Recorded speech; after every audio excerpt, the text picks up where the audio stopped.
ఏంటి ఈ ఎండిపోయిన చెరువులో దొరికిన ఈ వస్తువుకి ఇన్ని డబ్బులొచ్చాయా? అయితే ఇదే ఆ చెరువు. ఈ చెరువులోనే నాకు ఆ వస్తువు దొరికింది.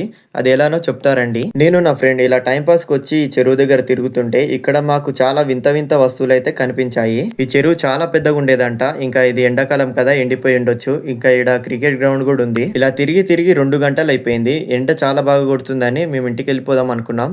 అలాంటి టైంలోనే మాకిది దొరికింది. ఇది చాలా పురాతనమైన కాయిన్. ఇది దాదాపు 1968లో తయారు చేసింది. ఇది తయారు చేసినప్పటి నుంచి ఇప్పటి వరకు మొత్తం 58 సంవత్సరాలు అవుతుంది. అంటే ఇది గోల్డెన్ పీస్. ఇంత మంచి వస్తువుని వదిలేయడం ఎందుకని ఇంటికి తీసుకొచ్చాను. ఇంటికి తీసుకొచ్చిన ఎంబటే ఓఎల్ఎక్స్ లో పెట్టాను. ఇది పెట్టిన 26 డేస్ తర్వాత ఒకరైతే మెసేజ్ చేశారు ఇది కావాలని. అయితే అతనితోటి డైరెక్ట్ గా మీట్ అయ్యి ఒక అర్ధగంట డిస్కషన్ తర్వాత ఈ కాయిన్ అయితే అతను కొనుక్కున్నారు. అతను ఎవరో వీడియోలో చూపించలేం, ఎందుకంటే అతను వీడియో తీయొద్దన్నారు. అయితే ఆ కాయిన్ అతను తీసుకెళ్లి చెక్ చేసిన తర్వాత అది ఒరిజినల్ కాయిన్ అనే తెలిసింది. అయితే ఆ కాయిన్ అమ్మేసిన తర్వాత నా దగ్గర ఎంత ఉన్నాయంటే మొత్తం 1950 రూపీస్ ఉన్నాయి.